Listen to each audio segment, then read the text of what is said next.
നിങ്ങൾ വീട്ടിലേക്ക് വയ്ക്കോ. അച്ഛാ, ഞാൻ വേണമെങ്കിൽ കുറച്ചു നേരം സ്നേഹിക്കൊപ്പം നിൽക്കാം. വേണ്ട സച്ചി, നീ ഇവിടെ വിളിച്ചോണ്ട് വീട്ടിലേക്ക് വയ്ക്കോ. ഞാനും ധനുഷ് ഇവിടെ ഉണ്ടല്ലോ. സ്നേഹം കൊണ്ട് ഞങ്ങൾ വന്നോളാം. മോളെ, എന്നാ ഞങ്ങൾ ഇറങ്ങട്ടെ. ശരിയേട്ടത്തി. ധനുഷേ, ഇനിയൊന്നും ശരിയാവില്ല. ഞങ്ങൾ ഇറങ്ങട്ടെ. അർച്ചന, ഇറങ്ങാം. സച്ചിയേട്ടാ. ശരി മോളെ.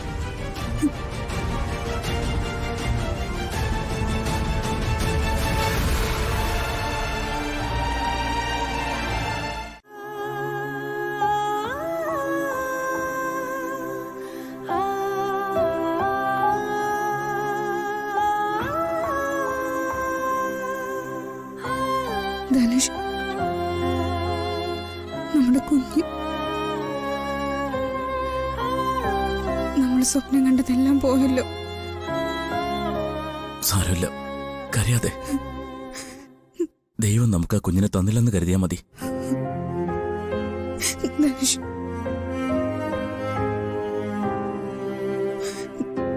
ധനുഷ്, ഇനി അവധി കേട്ടത്തി പറഞ്ഞത് ശരിയായിരിക്കോ? എന്ത്?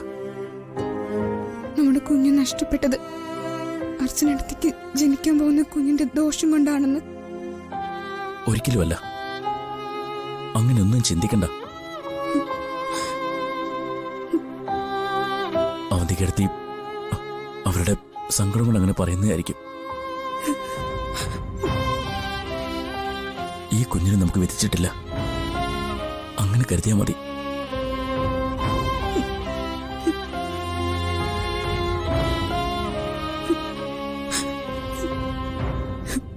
മോളെ, നമ്മളെല്ലാം ഒരുപാട് ആഗ്രഹിച്ചിരുന്ന ഈ കുഞ്ഞിനെ.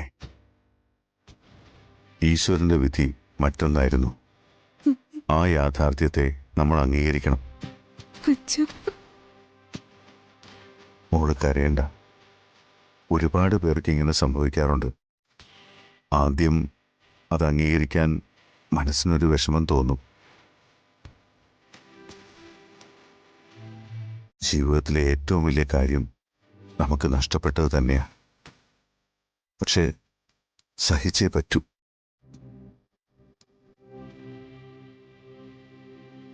ചിലപ്പോ ഇതിനേക്കാൾ നല്ലൊരു കുഞ്ഞിനെ നിങ്ങൾക്ക് തരാൻ വേണ്ടിയായിരിക്കും ദൈവം ഈ കുഞ്ഞിനെ തിരിച്ചെടുത്തത്.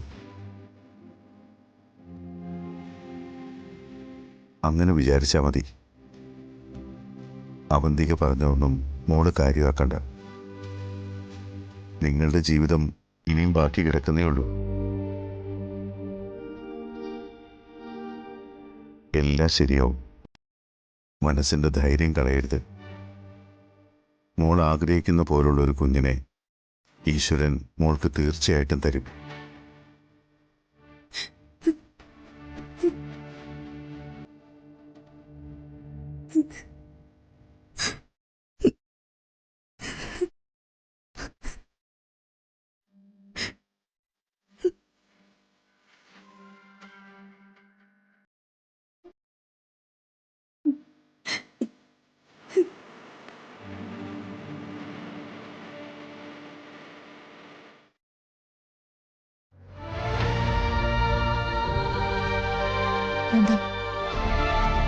നമ്മൾ എങ്ങോട്ടേ പോകുന്നത്? ക്ഷേത്രത്തിലേക്കാണെന്ന് പറഞ്ഞില്ലേ? എന്താ നന്ദന്റെ ഉദ്ദേശം? എനിക്കാകെ പേടിയാവുന്നു.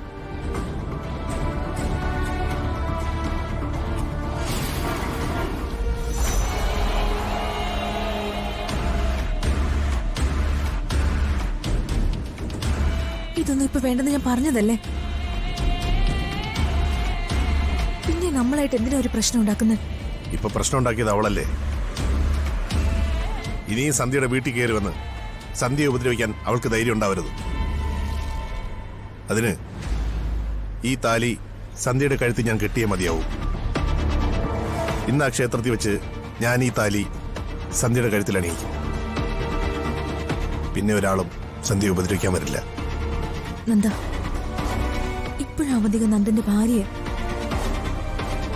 ആദ്യം ഡിവോഴ്സ് കഴിയട്ടെ, അത് കഴിഞ്ഞു മതി ഇതെല്ലാം. ആ ബന്ധം ഞാൻ വിട്ടു. എന്റെ മനസ്സിൽ ഭാര്യയുടെ സ്ഥാനത്ത് അവളിപ്പോ ഇല്ല. അവളെന്റെ ഭാര്യയല്ല. ഇതൊക്കെ പറയാൻ എളുപ്പം. റെസ്റ്റോറന്റിൽ വെച്ചുണ്ടായതും പിന്നെ ഇപ്പൊ സംഭവിച്ചതും ഒന്നും നിസ്സാരമല്ല. നിയമപരമായി നിങ്ങളുടെ ബന്ധം വേർപെടുത്തുന്നത് വരെ നമുക്ക് കാത്തിരിക്കാം. അത് പറ്റില്ല. ഞാൻ തീരുമാനിച്ചു കഴിഞ്ഞു. അവളുടെ അഹങ്കാരത്തിന് ഇങ്ങനെ ഒരു തിരിച്ചടി കൊടുത്തില്ലെങ്കിൽ ഞാൻ പിന്നെ ആണായിട്ട് ജീവിക്കുന്നില്ല. എന്താ കാര്യം? നന്ദ വണ്ടി നിർത്ത്. എന്തിന്? നിർത്ത്, ഇല്ലെങ്കിൽ ദേ, ഞാൻ ഇതിനകത്ത് നിർത്തി ചാടും.